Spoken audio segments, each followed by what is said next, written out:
যে প্রাথমিক শুক্রকোষ থেকে উৎপন্ন গৌণ শুক্রকোষে থাকে, মানে কয়টি থাকে জিজ্ঞাসা করেছে। তো তোমাকে মানে যদি প্রথমে তোমার বুঝতে অসুবিধা হয় না, তাহলে তোমাকে এটা প্রথমে কী জানতে হবে বলো তো, অ্যাকচুয়ালি এটা কোথা থেকে কোথাও মানে এটা কী হয়, এটা কী। তো এখানে কি হয়, এটা প্রাইমারি স্পারমাটোসাইট।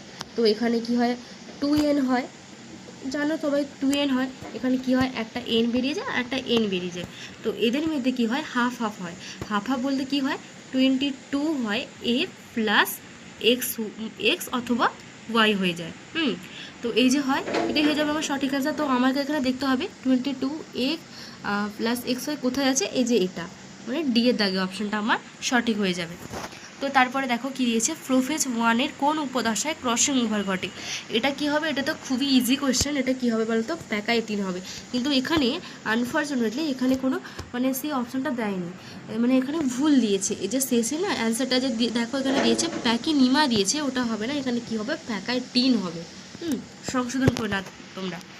তো তারপরে দেখো কোশ্চেনটা, যে ছত্রাকের প্রধান সঞ্চিত খাদ্য কী।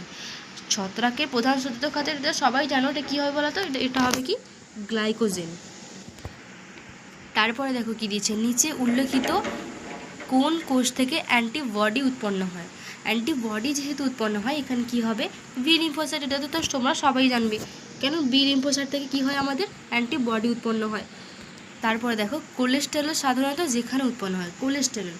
তো তো এখন তোমরা সবাই বলবে যে কোলেস্টেরল তো অ্যাকচুয়ালি কোথা থেকে গঠিত হয়, এন্ডোপ্লাজমিক রেটিকুলাম থাকে। কিন্তু এখানে কি হয়েছে বলো তো, আনফর্চুনেটলি এখানে এন্ডোপ্লাজমিক যে রেটিকুলাম একটা অপশান থাকে, মানে ইয়ার যে অপশান থাকে, ওটা কিন্তু এখানে নেই।